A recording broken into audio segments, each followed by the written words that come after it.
This is the Louie T Network.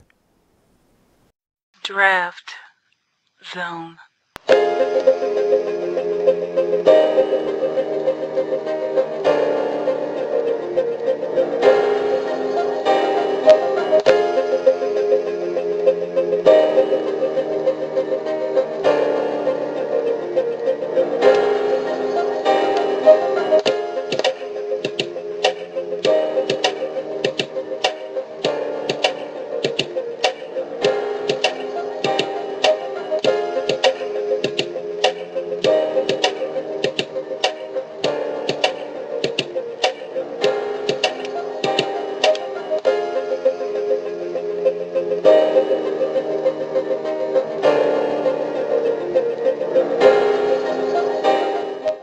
Draft Zone.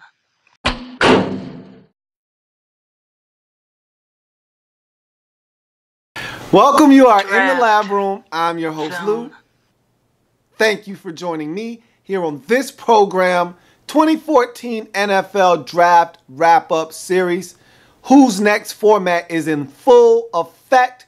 Simply be the first to leave a comment at the bottom of this very video stating the team you want to see next and the phrase next. It's really simple. I don't care how you phrase it up. I don't care how you word it. As long as you are the first and you leave the comment next and the team you want to see next, that team will be featured up next on the 2014 Draft Wrap-Up Series here in the lab room with your man, Louie T. So, we're using our baseball grading scale to figure out how each team in the National Football League did with their draft. Single, double, triple, home run. There are no strikeouts in the Draft Wrap-Up Series, as we cannot tell how good these players are going to be in this league. And so, don't want to discount anybody, don't want to count them out. There are no strikeouts. You take that grade that you get from each and every single player, you get an aggregate score, and that is the team score for the draft. Then we move on to the next team in the lab room, in the draft zone, in the 2014 Draft Wrap-Up Series. It's that simple, folks. So, we're talking San Francisco 49ers. And you know how they do every year with the draft. They run the draft game and they play the draft game as well as anyone in the National Football League. This year, no different. 12 more selections for the San Francisco 49ers. Now, we all know all 12 of these players aren't making this roster, so they had to be smart with their picks. When we get to those picks, we'll talk about the significance of these picks and why they were made. But I've got my handy dandy pointer. I've got the big board behind me. You know, that's the two things that I need to get it done. So let's get it started. Let's talk about the 49ers and their 2014 NFL Draft. And so, you look at the San Francisco 49ers and this board is jammed packed with names and rounds and picks and positions. That's what the 49ers do. They fill up the draft board every single year. Now, you know, I'm a guy that likes a nice, clean, compact draft with about 7 or 6 selections. You get the guys you want and you get out. But look, I can't knock the hustle. If you want to draft 12 guys, knock yourself out. The more the merrier. And in this case with the 49ers, a lot of these guys are going to end up on this roster, and the ones that don't, they'll be redshirted. They treat their roster and their draft pick like college. We'll draft some guys that are going to make this roster and have an immediate impact, and we'll stash some guys away. It's called draft and stash. Much like in college, you red shirt guys, you gray shirt guys, and you'll see if they can help you a little bit later down the road. And so let's get this draft underway. First round, 30th overall selection, safety out of Northern Illinois, Jimmy Ward. And I had done some pre-draft scouting on Jimmy Ward because as a Redskins fan, you know, our secondary was trash for the last 2 or 3 seasons strong. And a guy that the Redskins were enamored with throughout the process very early on was Jimmy Ward. At the Combine, Redskins took their entire brass to speak with him, and they had done the same thing when his pro day came up. And so that was a name that was floating around Redskins circles. And so I did my homework early on Jimmy Ward. So I didn't have to do it when the 49ers picked him up and made him a first-round pick. Now, did I see Jimmy Ward being a first-round pick? No. But you know how things go in this league. You see guys coming off the board, and you realize if we want that guy, we got to get our guy when we got to get our guy. And you know my motto. You know my mantra. You know how I feel. Get your guy when you feel the need to get your guy. And so they felt like, hey, we got to get our guy at 30. And the 49ers saw Dion Buchanan come off the board. Pryor had already been taken. And so you knew that, hey, all the safeties are coming off the board. If we want this guy, maybe we should go ahead and strike while the iron's hot, because if we wait and try to trade back up to get him, someone might snatch this guy up. And so Jimmy Ward, to me, is an interesting prospect as a safety, because I'm not quite sure what the 49ers have in store for him. They go out and get Antoine Bethea, and you know they went and got Eric Reed a season ago in the draft. So you kind of feel like they've stabilized the safety position in the short term. In the long term, they'll probably need someone to fill in Antoine Bethea's spot. But right now, Antoine Bethea still got some good football left in him. And so I'm thinking a guy like Jimmy Ward is someone that they'll groom to take over that position long term.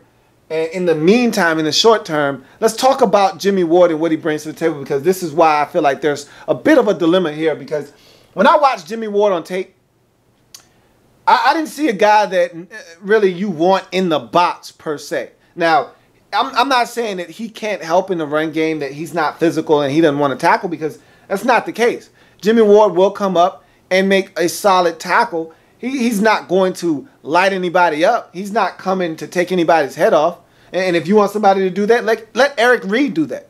But what he's going to do is he's going to come up and make a sound form tackle.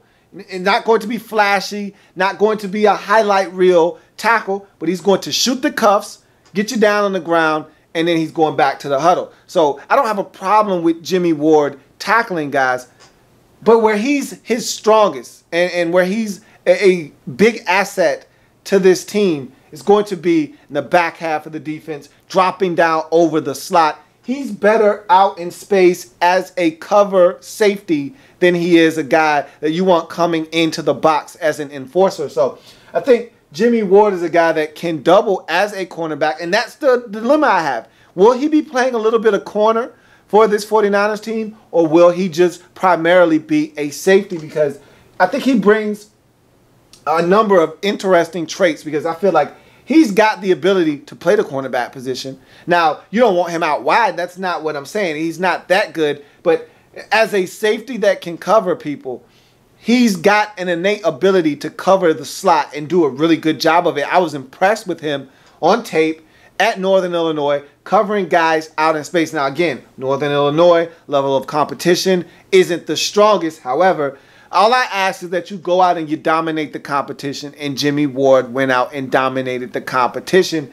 Hey, that's the only prerequisite I have. He took care of business. I like this guy a lot. I like what he brings to the table. He's not a burner. He's not a blazer, but he has good movement skills at 5'11", 6 feet, right up in there. He's a guy with very good movement skills for his size, can keep up with the little shifty guys in the slot, can make plays on the football. He's looking for the football. That's one of the most important components of making a good cornerback, is looking for the football. And Jimmy Ward looks for the football much like a corner, but again, he's a safety, so he gives you that versatility, a guy that can play the deep half. I don't know if his range is good enough to be a single high safety or not, but he definitely can come down and drop over the slot. He can man up that back half of the defense. I'd feel much more comfortable with him having a third of the field or even a half, but I don't know if I feel good about him covering the entire field as your single high safety. But he brings a lot to the table, is a sound tackler. Again, not going to knock your socks off with his ability to tackle people, but again, he gets people on the ground, and that's all I really care about. At the end of the day, he's not going to come up and blow somebody up and like I said, having a highlight reel but he's going to make plays.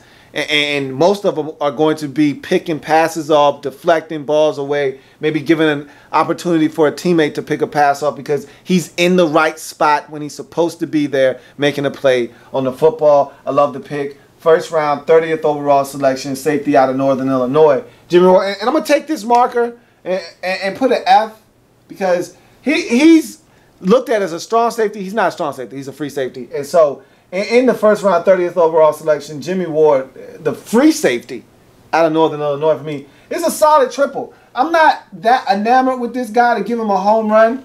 And because he doesn't give you the ability to be a strong and a free safety, and I talk about this all the time with the league and the way that it's going now, where you got to be able to do a little bit of both. You got to be able to come down in the box, drop the hammer down, and then step away from the box 25 yards away from the line of scrimmage and still make a play on the football. Jimmy Ward, to me, does one of those things. The other, I'm not so sure about. I'm not sold on him coming down into the box and dropping the hammer on anybody. But, again, what he does in the back half of the defense, you can't coach, you can't teach. Either you can or you can't. And he's got an innate ability to cover the slot, and he can cover guys out in space. And so Jimmy Ward, for me, is a solid triple like this guy and the fit that he will have in San Francisco. You look at the second-round pick, 57th overall, running back out of Ohio State, Carlos Hyde.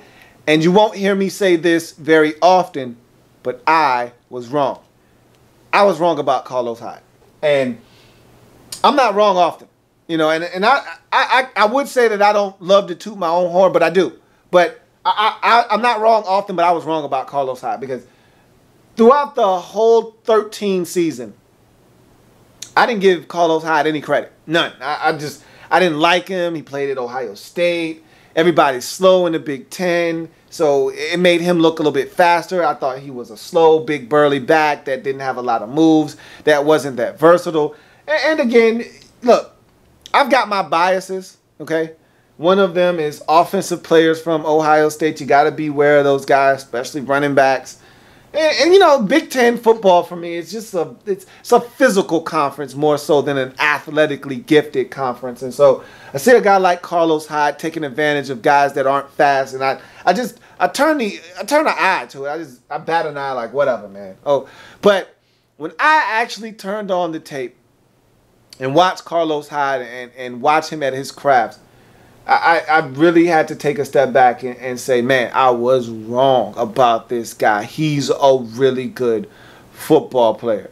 And it doesn't surprise me that the Buffalo Bills were trying to do everything in their power to trade back up and get Carlos Hyde. And the 49ers themselves had to trade back up to get Carlos Hyde. And so he was a very sought-after commodity in the second round. And again, no back came off the board until I want to say pick 54 to the Titans. And the next 3 out of 4 picks were running backs.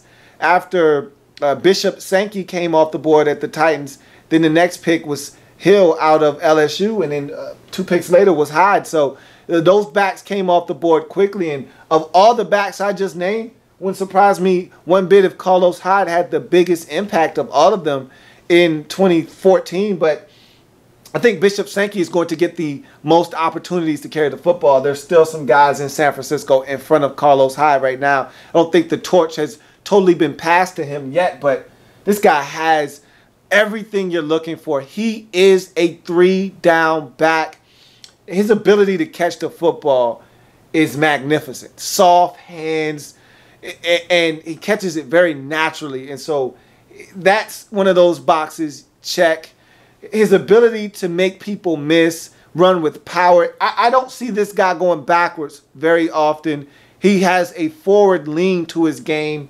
And so when he gets hit, he's leaning forward for that extra half a yard, that extra yard. I saw so many different times where the play was blocked for a -2 yard loss, and he would get 4 yards. We're talking +6 here. I mean, when you're a back and you get the football and you got 3 defenders staring you in the face before you could even take a step, and yet you find a way to juke those guys, get up the field, lower the shoulder, and get 4 yards when you should have lost 2. that speaks volumes, and he does that consistently. You block a play for 2, he's going to get you 4. You block a play for 6, he's going to get you 12. He's that type of back. And he breaks tackles. He runs hard. He's faster than I gave him credit for. I wanted to say, you're just a guy that has been playing in the Big Ten, so you look a lot faster than what you really are. That's not the case. Saw him against other guys in different conferences. He held his own. Saw him against Clemson. I thought he had a whale of a ball game against Clemson. They kind of stopped the run a little bit. He was able to catch the football out of the backfield and make a difference that way. Had some runs in there that set up touchdowns. He was tremendous in that game.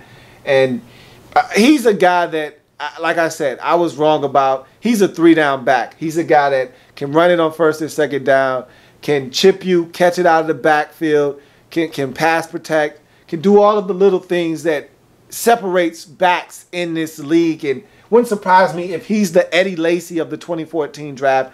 I could easily see this guy coming in and taking the league by storm. But again, I don't think it's going to be that easy for him because, again, there are some backs in front of him in San Francisco. And I don't know what his drafting means in San Francisco. Maybe it means that you're not as high on the running back that you took out of South Carolina last season that was redshirted, and now he's healthy and he's ready to rock and roll. Maybe you don't really like what you see out of him. I don't know. I'm not sure. I'm not here to comment on that. Frank Gore definitely has lost a step. Everybody knows that, but I don't know if the 49ers are ready to kick him to the curb quite yet. And so I don't know if Carlos Hyde will get the amount of touches that I think is necessary for him to have the biggest impact of all the running backs in 2014. But I'll tell you one thing's for sure. He's got the talent. He's got everything that you need, the ability to catch, the ability to run in between the tackles, the ability to bounce it outside and still make guys miss and get around the edge. He's fast enough to do that. He's quick. He has all the agility that you need. I'm impressed for a guy his size that's big at around 225, 230 pounds, for him to move the way that he does.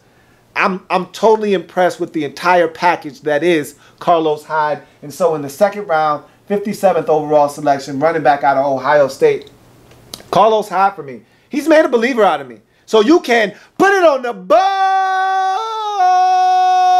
Yeah. It's a home run. In the second round, I mean, this is great value right here. No, not Walmart. Not Walmart great value. This is great value in the 2014 NFL Draft. Second round, third running back off the board, 57th overall. I mean, some people thought this guy deserved to be selected in the first round. You get him in the second round, and we're talking late second round at that. I think that's great value. I think that's good enough to warrant a home run here in the second round for the 49ers. You get third round selection, 3 of these for the 49ers. This is where they really start to do a lot of damage in this draft. And again, when you hold as many picks as the 49ers, you want to make them count. And getting 3 third rounders is making it count. And so the first of those is 70th overall, center out of USC, Marcus Martin. Watched the tape on this guy, thoroughly impressed. Thought that he had some great movement skills.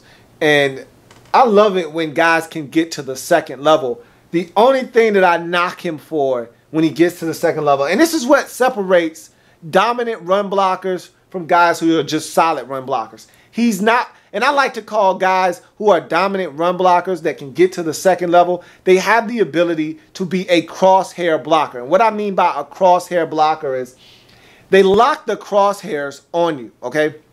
So he snaps the football. His responsibility is to get to the second wave of defenders, to the linebackers, to the safeties, get to those guys and see if he can seal off that block and give a gaping hole to the back if he can make it through the first wave of defenders up around the line of scrimmage. And he does that well. He gets that ball out and he goes up the field and he's looking for someone to block. Now, he didn't have a problem spotting the guy, but a crosshair blocker, what he does is he gets someone in his crosshairs, and once he locks on, that guy is blocked. You can forget about it. That guy isn't going to be in the play whatsoever. He's going to maul him out in space, and usually defenders don't want any part of crosshair blockers because they're maulers in the run game. They lock on and they got their target and they're not going to miss. With Marcus Martin, he's not a crosshair blocker. He can get to that second level, no problems, no questions asked, but he doesn't lock on to guys. He sees his target, but he whiffs a lot of times. That's frustrating because if he makes his block, a 7-yard run could turn into a 27-yard run. But a lot of times he'll overextend himself, he'll miss, and that guy will end up getting in on the tackle. And so it can be a little frustrating, but the guy is solid in pass protection. He's athletic, can get to the next level. I like what I see out of him. He fits what the 49ers like to do offensively, and having guys that are athletic, that can get out on screens, but also maul you in the run game and be a solid pass protector. I mean, chip one guy, help with the guard, and then get off and pick up a blitzer coming in. He does that well. And so the only thing that I would like to see more from him is being able to control the game from the line of scrimmage, calling out blitzes, making sure the protection is all set up. Didn't really see that a lot from him, but again, doesn't mean that he doesn't possess that trait. I just didn't see it a lot in the tapes that I watched, but I like Marcus Martin. I like the skill set that he brings. I think you actually got great value here. This was the guy that I thought probably was going to go late second. You end up getting him in the 3rd round. He was the last player taken out of the green room in this draft, so that lets you know how highly the NFL thought of this guy to invite him to New York, to have him sit in the green room. And so for you to get him in the 3rd round, I think it's some great value here. So 3rd round pick, 70th overall selection, center out of USC, Marcus Martin. Very athletic, strong at the point of attack. I'd love to see him be a little bit more efficient when he's running down the field, blocking guys. Don't just be one of these guys that takes up space running down the field, but you don't block anybody. Go and get somebody. But with all that being said, to me, he's still a solid 3-bagger. He's a triple for me. Like the pick, like the fit, like the value in the round you got him in at the stage of the draft. You got him in. This guy probably shouldn't have been there. And so, again, 49ers getting great value in this draft. And you just got to love the way the 49ers play the draft game. They play it well, and they continue to stockpile this roster with young, talented players. You move on to the second of their 3 third-round selections, 77th overall, linebacker out of Wisconsin, Chris Borland. And this guy's a tackling machine. I'm reminded of London Fletcher, of Zach Thomas when I see Chris Borland, a guy that's undersized, that you don't think much of when you see him, but once he starts playing, you say, yeah, this guy is around the football all the time. And no, he's not the fastest. No, he's not a big guy. You're talking about a guy that's 5'11", 5'10". No, he's not going to knock your socks off with what he does, but everything he does is extremely solid. He run blitzes, he goes after the quarterback. And the thing I like is when he blitzes, he's not one of these guys that's just going to run. Because his blitz is designed to go up the B gap, he's just going to run into the B gap and hope to run scot-free. I mean, he's got a little bit of movement, and he loves to spin. I love guys that can put it in the spin cycle. And he'll spin on you in a heartbeat, try to get in there and get to the quarterback. He's a guy that he can run sideline to sideline, but again, he doesn't have blazing speed. So again, he's got to take great pursuit angles, and he needs somebody to slow that ball carrier up first so that he can get there on time. But it seems like this guy's always on time. Whether he's late showing up to the party or not, he's not going to give up on a play. Even if he's coming off the pace, he's always around the football. And when you're around the football in the National Football League, good things happen for you. And Chris Borland is one of those guys that he'll get interceptions, he'll force fumbles, because he's always around the football. He'll get tackles. Next thing you know, the ball will be jarred loose. And guess who did it? Chris Borland. A ball will get deflected into the air, and guess what? It'll be picked off. Who will it be? Chris Borland, because he's always around the football. When you got a nose for the football and you're very nosy, good things happen. And that's the definition of what Chris Borland is. He's a nosy football player that has a nose and a knack for being around the football. It isn't always pretty, but this guy gets it done time in and time out. And so he's a guy that can drop into coverage. He can blitz. I talked about him getting into run blitzes and run fits. He's a guy that can go after the quarterback and not just blindly run into the B gap, but he'll spin on you quickly and try to get in there. And so he brings a number of things to the table that you usually don't see out of guys his stature, but he's got a zest for the game of football. He loves it. He eats, breathes, sleeps football, and the guy is a winner. And I like Chris Borland a lot. And I think this is a really solid pick. 3rd round, 77th overall selection, linebacker out of Wisconsin. To me, it's a triple. Another triple for this 49ers team. I really killing it early on in this draft. And the thing about Chris Borland that I really like is the fact that he's a multi-talented player. You know, he doesn't just do one thing well. Again, he can drop into coverage. He can come in supporting the run game, which is probably what he's best at. And then he can come after the quarterback if need be. And so he can do everything on the football field. And nothing's great. Everything is really good, though. And so I like everything that he brings to the table. The one thing I would love to see him do a little bit better is use his hands and his leverage a little bit more, because, again, when you're as small as he is, I've seen this guy get engulfed by linemen and, you know, just come up, get their arms on him, and extend their arms away from their body. He's not long enough to reach them, and so he can't really, you know, hold up that guard or that tackle or that center, and he'll get pushed out of the way, and he'll get washed in a play. And so I'd love to see him attack guys a little bit sooner. He's got to be the aggressor. He's got to initiate contact because he's smaller. He's got to be able to get up into the pads of these offensive linemen, because if they get their hands on him first, he's not going to win those battles 9 times out of 10.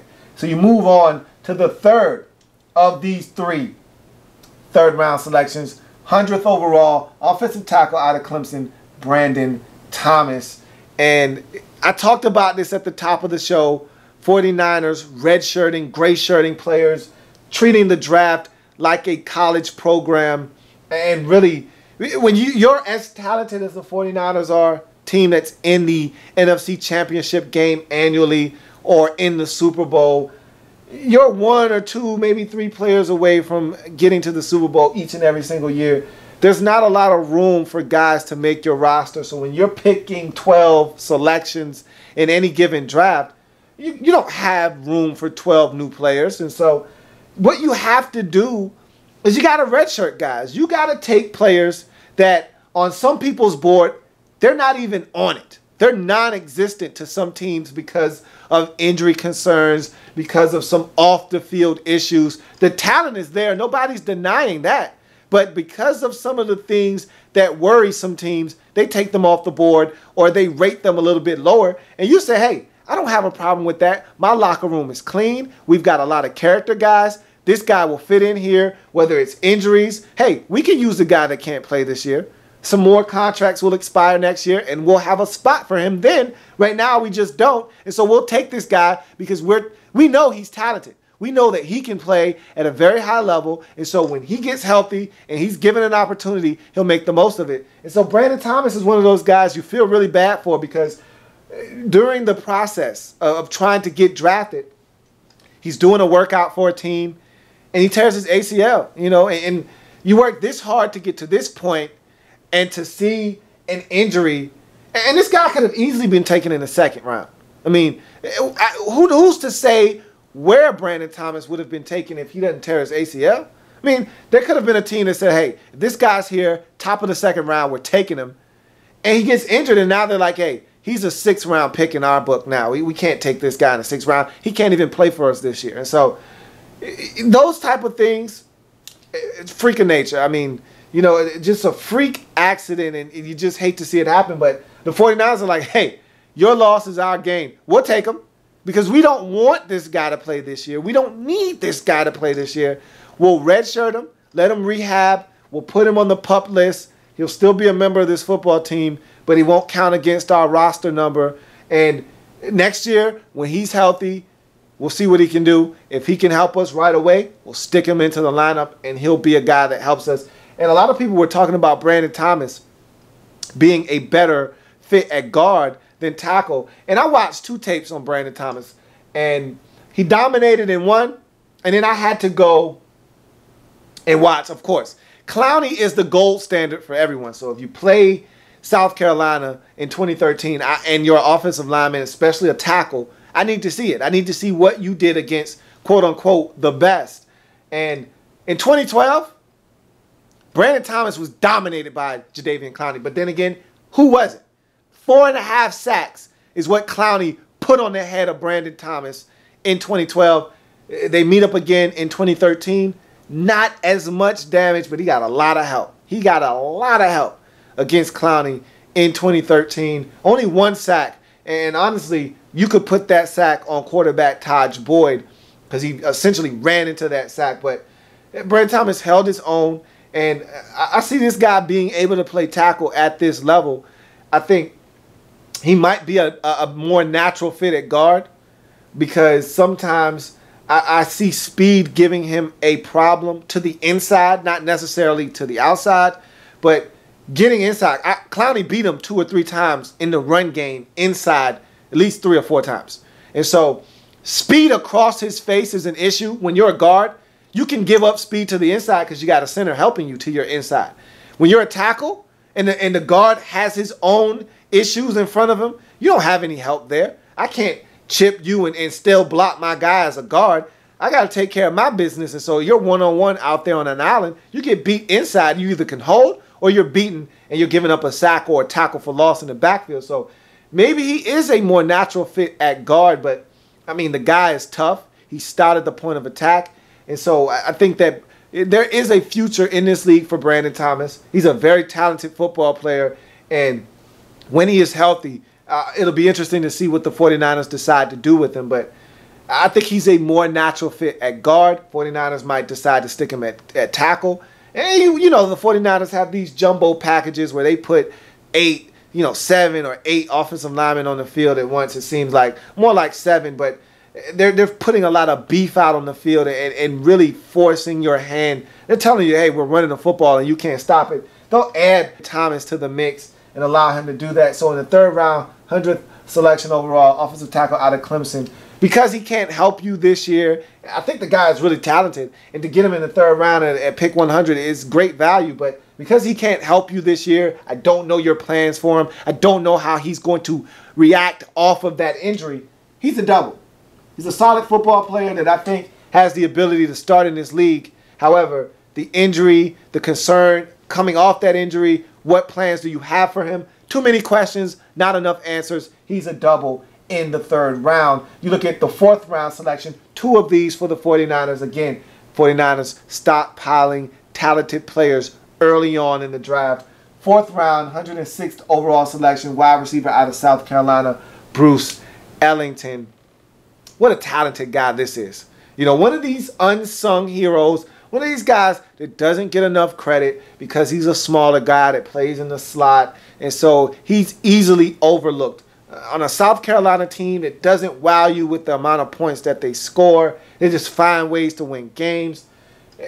Bruce Ellington is a really good football player. I mean, if you put on the tape and you watch this guy work, I'm telling you right now, man, you can't be anything but impressed with what you see out of this guy. He's got speed. He's got hands. He can go up and high point the football. At 5'9", you don't see 5'9" guys going up and winning jump balls, a lot of times. At 5'9", you usually see guys running by people and making plays, creating separation, and these are all things that Bruce Ellington does well. And this is the part for me that I love about Bruce Ellington. When South Carolina needed it the most, and it didn't matter what the situation was, 4th and 7, and they're down 4 late in the game and they got to get a completion, Bruce Ellington for 23.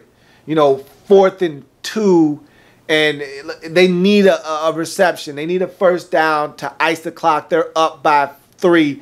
And if they get this completion, game's over. They can take knees. Bruce Ellington for 7. Game getting out of reach. South Carolina down by 9. 3 minutes and 13 seconds left on the clock. Only 1 timeout remaining. It's 4th and 9. Gotta have it. If we don't catch this pass, game's probably over. The other team's going to run the clock out. Bruce Ellington, touchdown. That's the type of player that this guy is. I mean, double coverage, doesn't matter. One-on-one coverage, he's blowing the top off of the defense, running by the safety, running by the cornerback. I mean, this guy is so dynamic. He also gives you extra added value in the returns game. And so Bruce Ellington, for me, he's a football player, man. I mean, I like this guy a lot. And honestly speaking, I think he's underrated. To get this kind of production out of a guy in the 4th round, it's staggering that the 49ers can continue to stockpile talented players like this. But I think he's going to play a role on this team that you currently lack. I mean, you really don't have great production in your slot right now. You've got all the outside guys you can handle. I mean, you look at you acquiring Stevie Johnson via trade in the offseason. You got Michael Crabtree. You got Anquan Bolden out there. So, I mean, you got stuff. You got Quan, you got Stevie J, and you got Krabs.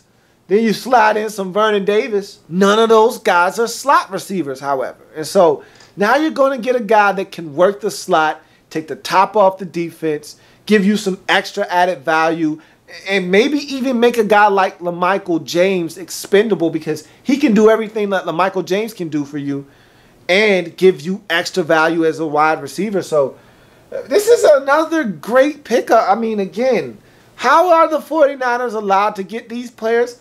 I don't know. I don't know why everybody's passing on these guys and allowing the 49ers to stockpile this type of talent. But they did it again. They did it again. 4th round, 106th overall selection, wide receiver out of South Carolina. Very underrated football player. Bruce Ellington is a triple for me. This guy, to me, is outstanding. Outstanding. Yeah. Bruce Ellington, sometimes his play, it really knocks me out. And I watch him and I'm like, man, that's a hell of a play, man. I mean, really. Your team needed it. You went up and you got it.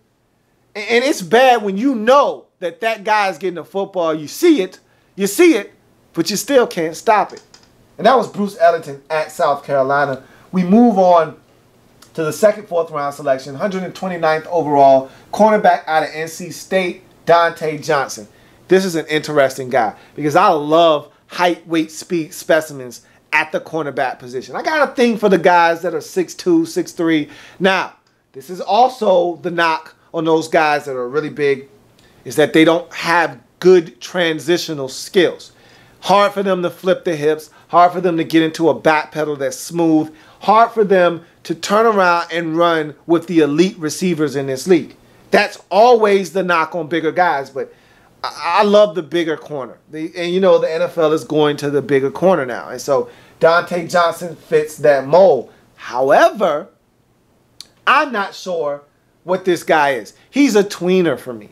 He's a tweener because I could look at him easily and say, 6'2", 220, you're a safety, my man. You're a safety. But then I look at all the attributes, 4'5", 40, and I look at the ability to jump and do all of the things, and I'm like, man, you smell like a corner, my man. That's not the body odor of a safety. That's some cornerback skills right there. But then you watch the tape, and I'm like, you don't tackle well. So right there, I'm not buying you as a safety. But then I put on the Vandy tape from 2012, and I'm like, man, this guy, he's competing. He's challenging everything. He's around the football. He's fighting. Look, you know I like my corners to compete.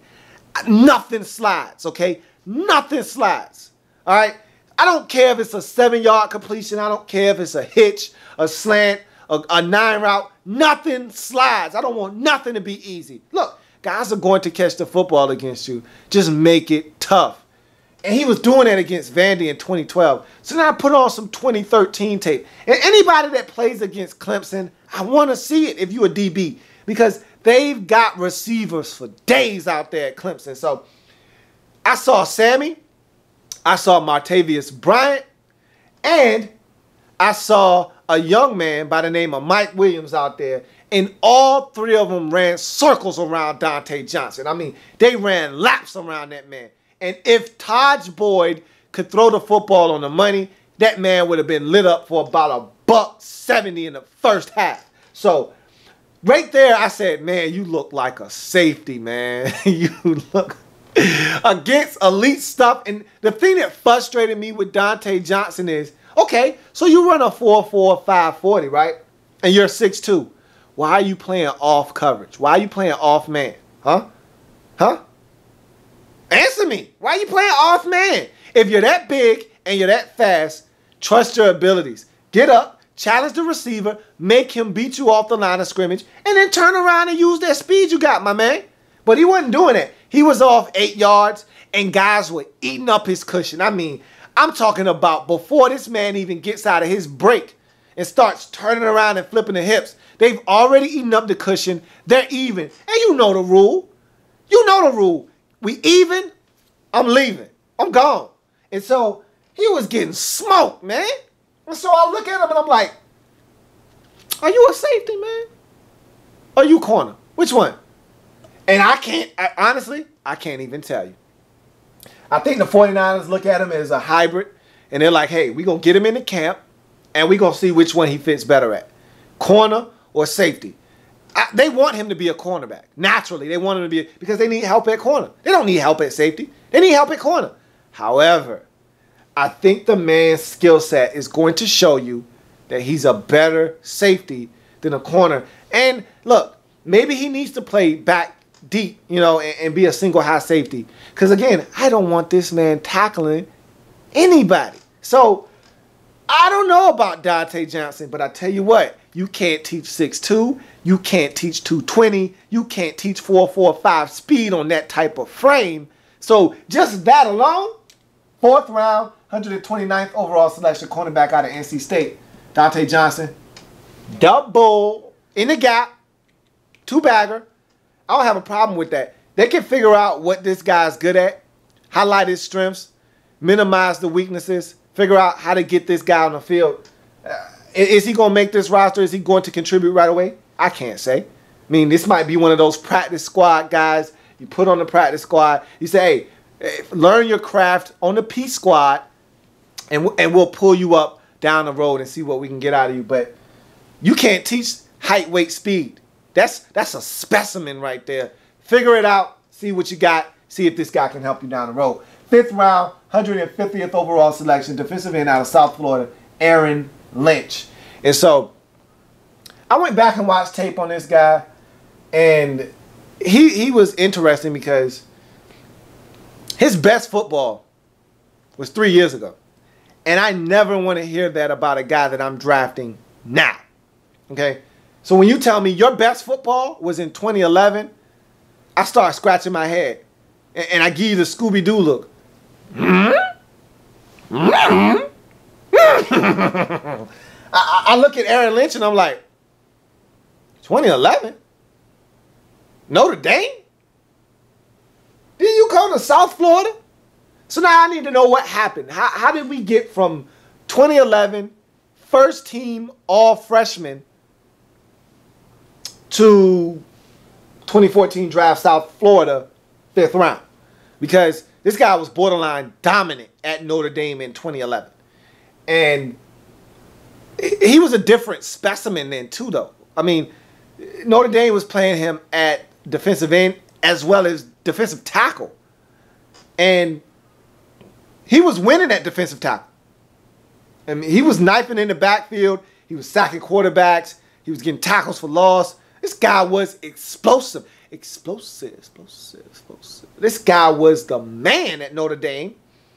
And then he gets homesick. And he's like, I just want to play closer to home. So I'm going back to Florida. And he ends up at South Florida. NCAA slaps him on the wrist, says, hey, man, I'm going to need you to sit out a year.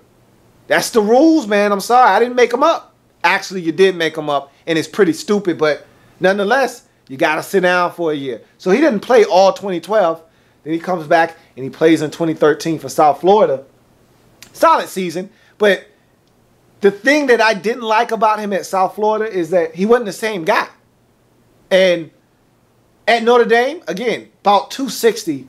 And again, on that frame that he has, a 6'5 frame, 260, quick as a, I mean, this guy was quick as a fox. I mean, that first step, boom, inside, outside, boom, he's in the backfield waiting on the ball carrier. He lost the size, still had all the extra stuff, but he lost the size, so now he's not as imposing a figure. Now you got to stick him out on the edge as a defensive end. He's not as versatile, so he loses some of that versatility. Can't play inside and outside. And now he's about 245, 247, 6'5", long frame. You know what this sounds like, right? Yeah. It sounds like an Aldon Smith clone, right? Yeah, yeah. We're here. We're seeing eye to eye here. That's an Aldon Smith clone. But that's where the similarities, and he is nowhere as near as athletic as Aldon Smith. Had some of the worst times at his pro day, excuse me, and the 3-cone and the short shuttle and all those things. He was terrible. I think he had like a 27-inch vertical or something like that. So explosion, non-existent. So no, he's not Aldon Smith. So I wouldn't go there if I were you. He's a guy with some length though, and a little bit of quickness. And my whole thing with him is, what are you? No, seriously, what are you? Are you a 3-4 outside linebacker? Are you a defensive end? Are you going to put on some weight? Are you going to keep that weight off? What are you, man? I mean, seriously, what are you? Because at Notre Dame, when you were at your best, you were about at 255, 260, 265, and you carried that weight well. You were in the backfield. You were going after quarterbacks, and it was an explosion that you lack now. And there's not a lot of moves. There isn't a spin or a speed rush that translates to power with a bull rush. None of that. He's just an average football player right now. It's your job in San Francisco to figure out what he's the best at and get him back to the way he was playing in 2011. And I don't know if that's going to require him to gain 10 or 15 pounds or what. But I think you're going to try to use him in that Aldon Smith role. I just don't know if you're going to be happy or not with the results. He's got potential, but again, I don't see the explosion, and his numbers at his pro day bear that out. I don't know if you're going to get the explosive, defensive end, outside linebacker, playmaking ability that you get out of Aldon Smith here. And I think that's what you're really looking for. At the end of the day, you want an insurance policy in case Aldon Smith can't get his act together. You want a guy like Aaron Lynch to come in and push Aldon Smith and get him to see that, hey, if you don't straighten up, we don't need you. We've got guys here that can do what you do. May not be as great as you are, but can give us the production that we need, and we can manage without you. And so that's what you're hoping Aaron Lynch can be. I just don't see it. So in the 5th round, 150th overall selection, defensive end out of South Florida, Aaron Lynch for me. Look, he's still got an interesting body type. And again, he can put on some weight because he looks pretty thin right now at 245. He could stand to gain 10 or 12 pounds and get up to about 257, 260 even. And I think he'd be a better player because of that. And I don't think he would lose any of his, really he's lacking explosiveness right now. But I think if you're 260, for what he's doing now, you feel really good about what he was doing if he was 260. At 245, you expect him to be more explosive than what he is now. At 260, you're like, man, he is explosive for his size. So I think it would be a better fit if he could put on some weight. To me, though, the guy's got potential. We've seen him flash it before. And so he's still a double. He's an intriguing prospect to me that warrants a second look.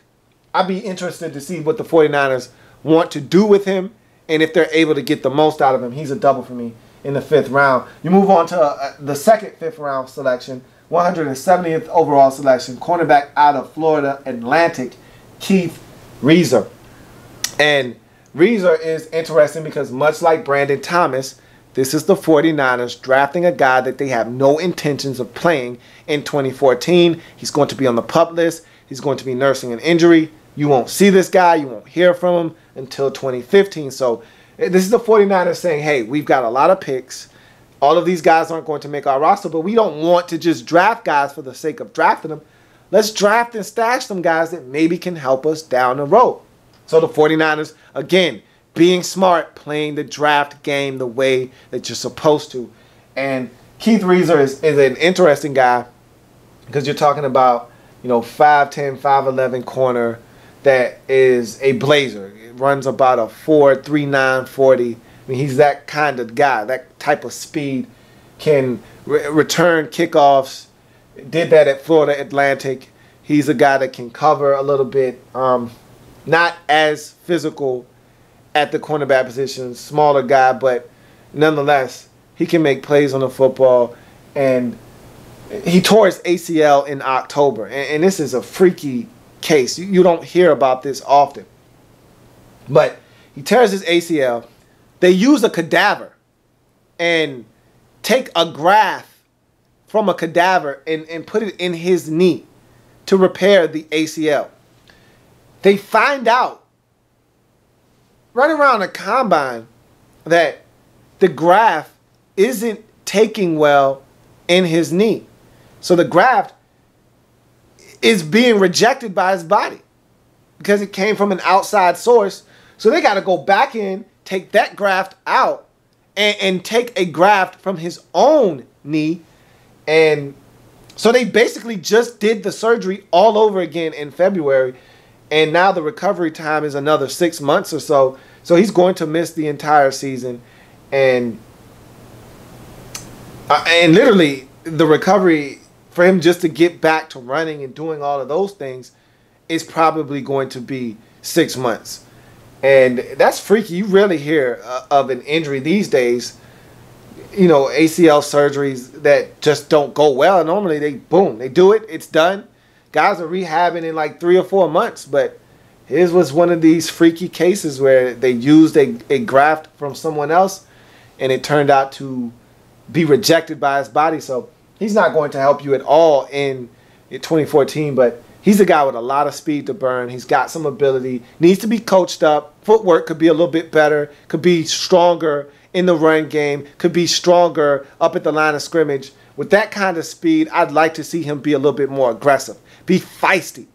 Be in the face of some of these receivers because you've got the speed to turn and run and be hip to hip with them.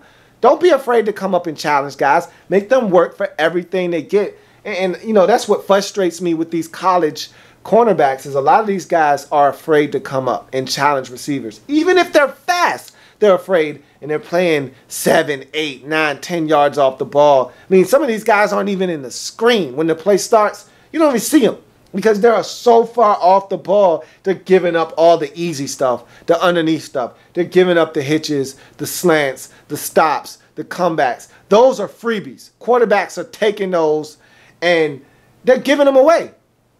And it's frustrating because if you got the kind of speed that Keith Reeser has, why are you giving up anything? Nothing should be conceded. You should be challenging every single thing. And so that's something he'll have to work on. But again, he's got a long rehab process in front of him. And so in the 5th round, 170th overall selection, cornerback out of Florida Atlantic for me is a single. Some work here to be done, a lot of speed, but coming off of an injury where you had to have surgery twice, I don't know if he'll be the same guy after that surgery. And so we'll see what he brings to the table down the road next season. You look at 6th round selection, 180th overall pick, cornerback out of SMU, Kenneth Aker. And here's a guy that I do like. And he's another one of these longer corners, 6 feet, $190, played at SMU. And tell you what, Kenneth Aker, always looking for the football. And to me, that's the first component of being a really special corner. If you can't find the football, then it doesn't matter how athletic you are. It doesn't matter that you're in great position. It does not matter if you can't find the football because you're going to get pass interference. The receiver is going to make a catch on you. It doesn't matter. If you can't locate the football, then you have done everything in vain. And Kenneth Aker looks for the football. And so right there, I'm enamored. You got my attention. Then you tell me you're 6 feet, you're long, and you can make plays on a football. Now you really got my attention. So why are you here in the 6th round? Explain. And here's why he's here in the 6th round. He's a smaller corner. And the thing that I actually was impressed about was that he'll come up and tackle. You know, he's not one of these guys that's a slanger or a guy that's coming up and he's throwing around the shoulder. We're talking about form tackles here.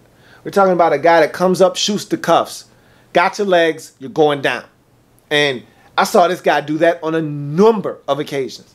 Now, what gets him in trouble sometimes is that he can be over-aggressive at times. And when you're over-aggressive, you can be beaten in this league. And guys will get a step on him. And he talks a little bit. He's a trash talker. I like that, though. I'm not really that offended by that. I actually like guys that are a little feisty, that are going to give you a little something extra on the side. Sometimes it can get in the way, though. And he's a guy that,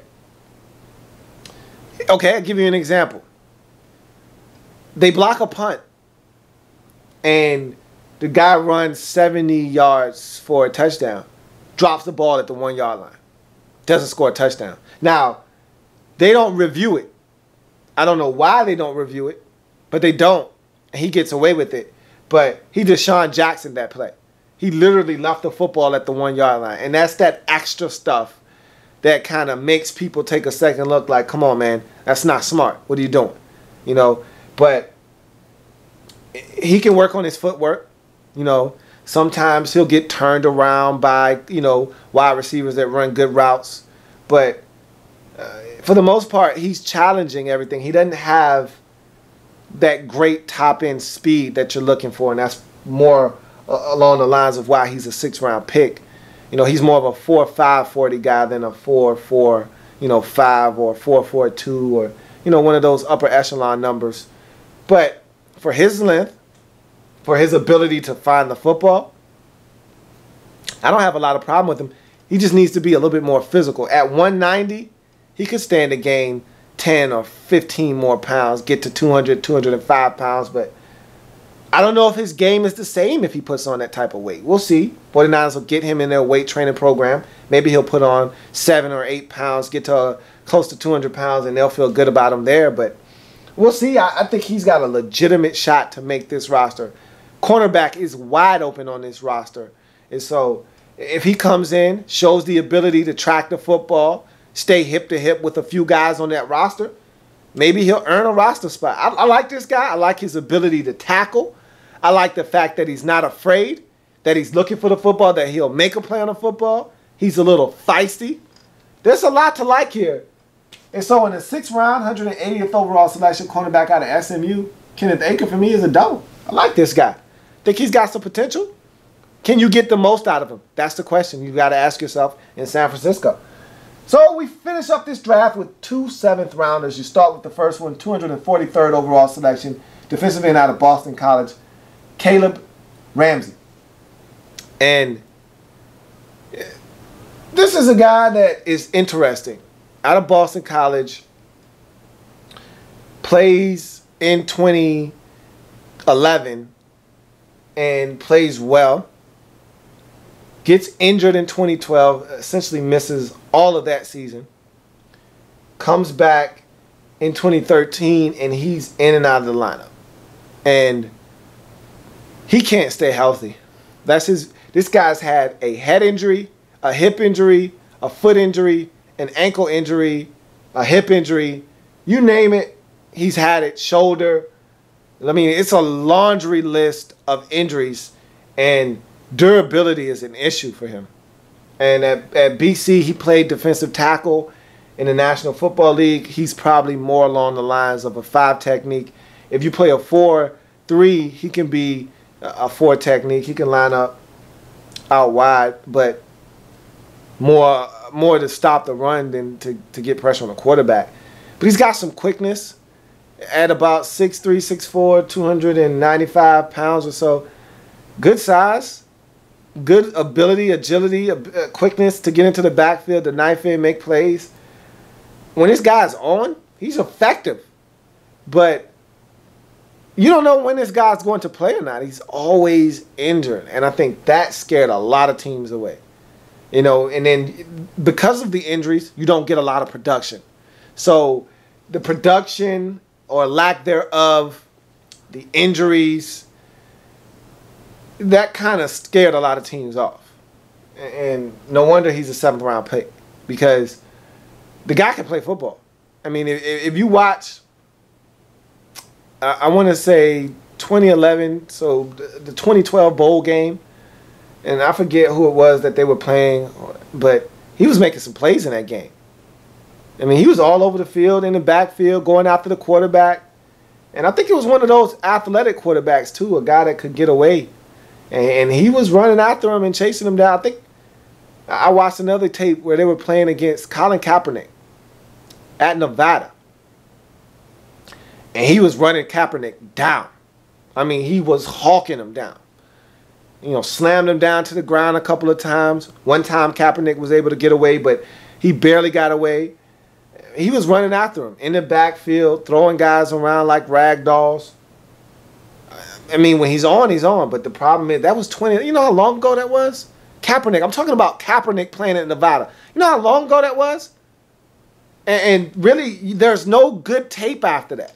You know, there's really not a lot there because of all the injuries. And so that's the big concern for him.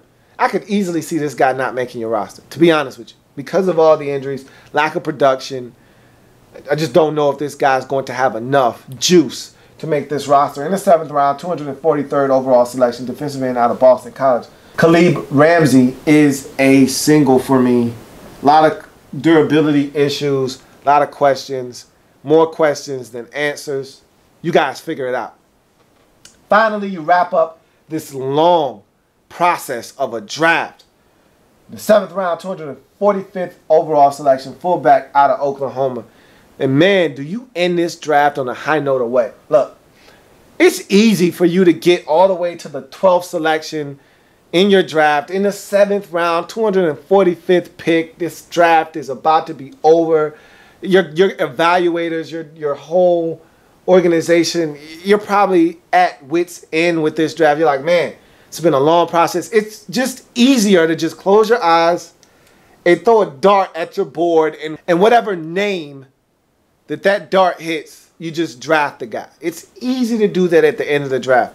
But that's not what you did, because you're so good at this game we call the draft that in the 7th round, you get a guy like Trey Millard.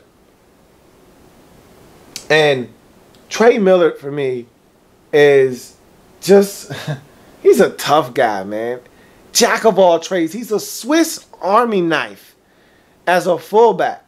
And at Oklahoma, they used this guy for everything. And when I say everything, I mean everything. I mean, this guy was a lead blocker. And for those of you who follow Oklahoma, they got a guy back there they call the bulldozer, the belldozer. And this guy's like a big 245-pound quarterback that just runs a football. You know, he can throw it a little bit, but reminds you more of Tim Tebow than, you know, his predecessor at Oklahoma. And so, I don't know, man. This guy was lead blocking for him. He can run the football. They handed him the football. And, I mean, the guy can run it. And he's not a blazer, you know, but he'll make guys miss. He'll leap. He loves to leap over people. Reminds me of Mike Sellers. Just always jumping.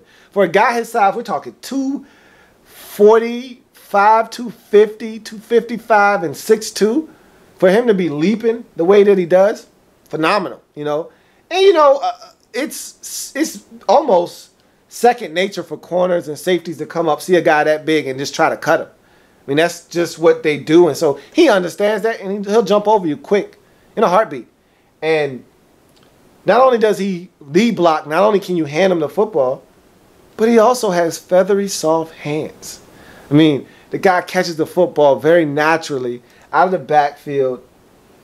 They line him up as an H-back. They line him up as a tailback. They line him up as a fullback. And they line him up as a tight end. So I just gave you every single position that a guy in his shoes can play. And I just told you that he's a Swiss Army knife. So what do you want? You want to pull out the tight end? How about the running back? What, you need the fullback? What do you need, the tight end? What you need, the H-back? What you need, the tailback? What do you need? Trey Miller can do it all. So my question to you is, what do you need? Go put on the 2012 Texas tape if you want to see Trey Miller in all of his splendor. You don't get a better picture and view of what this guy brings to the table than that game right there. And for me, this is a hell of a way to finish up the draft. Now, I said all of those things about him, and I gave a glowingly review of this guy. But he's still a 7th round pick. He's still a long shot to make this roster. But I feel like you drafted this guy for a reason. Your offense last year suffered when Bruce Miller went down. Suffered mightily. Because Bruce Miller was your jack of all trades. Bruce Miller was a guy that you can hand the football to short yardage. Bruce Miller was your leading receiver at times. Bruce Miller does a lot for your offense. And he also is a lead blocker at times. And so, does it surprise me that you get a guy like Trey Miller? I'm not saying.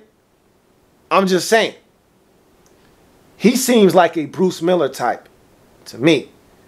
And I honestly feel like he could be better than Bruce Miller at that job. And so, in the 7th round, 245th overall selection, fullback out of Oklahoma. If this were a 4th round selection, this is easily a triple. But because he's a 7th rounder, he's a double. Because there's no guarantee for this guy. When you're in the 4th round, chances of making a roster, pretty good. Pretty darn good. You get drafted in the 7th round, you're a long shot. Last to come, first to go. That's normally how it goes in the National Football League. But wow, what a haul for the San Francisco 49ers. We're talking about 12 selections and only one of them got a single. I mean, what a draft. What a stellar draft for the 49ers. So let's total it up. Let's run down this real quick. Triple in the 1st round with Jimmy Ward. Love what he brings to the table as a safety that can drop down and play over the slot. Don't think he's a big help in the run game, however, but that's not what you're going to ask Jimmy Ward to do. He's a triple. Carlos Hyde, for me, I was wrong about Carlos Hyde. This guy can do it all. I think he has the potential to be a monster in this league. And for the value that you got him with what he brings to the table as a 3-down back, can catch it, can run it, can block, he's a home run in my mind. 3rd round, Marcus Martin, probably the most athletic center in this draft. And I think you got a steal in the 3rd round for a guy that could have easily come off the board in the 2nd round. He's a triple. In the 3rd round, again, Chris Borland, linebacker out of Wisconsin. He does everything well. Nothing great, everything well. He's a triple. Brandon Thomas, not going to see him at all in 2014. Tears his ACL in the draft process, but has the potential to play tackle. Could kick in the guard. And I thought he played really well at Clemson as a tackle. Would love to see him get an opportunity to play as a tackle at the next level, but could easily see him starting as a guard in this league. You won't see him in 2014, but he's got potential. He's being redshirted. He's a double. Bruce Ellington, probably one of the most underrated receivers in this draft. Gives you extra added value in the returns game. At 5'9", he's going to man up the slot, take the top off the defense, win one-on-one matchups consistently. He is a triple. In the 4th round, cornerback out of NC State, 6'2", 220, Dante Johnson. I'm confused. Are you a safety? Are you a corner? I need to know. He's a double. You look at 5th round, double for the South Carolina defensive end product, Aaron Lynch. Here's a guy that played his best football about 3 years ago at Notre Dame. Has since lost some weight, comes to South Florida, not the same guy, not sure what the 49ers are going to ask him to do. Be interesting to see what he does. Another 5th-round selection, Keith Reeser, cornerback out of Florida Atlantic, only single on the board, and this is because he's injured, not going to be able to play for you in 2014, and coming off of an ACL surgery that he had to have twice. Don't know if the one thing that makes him a special player, which is his speed, will still be there when he comes back. You look at 6th-round cornerback out of SMU, Kenneth Aker. Here's a guy that I like his length. I like his ability to find the football, track it, and make a play on it. Has some feet issues, needs to be a little bit stronger, could stand to gain a little bit of weight, isn't as fast, but I like the ability to find the football. I like that he is a guy that will come up and challenge you in the passing game, and will tackle as well. That can't be understated. And so he's a double in my eyes. 6th round as a cornerback out of SMU, has a chance to make this roster because it's wide open at cornerback for this football team. 7th round, Caleb Ramsey, defensive end out of Boston College. And I told a story.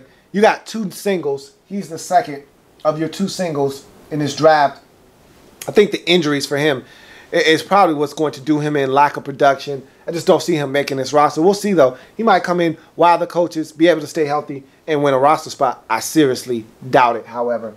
And in the 7th round, winding up your draft, 245th overall selection, Trey Millard, for me, is a wonderful close to a draft that I thought was excellent in its own right.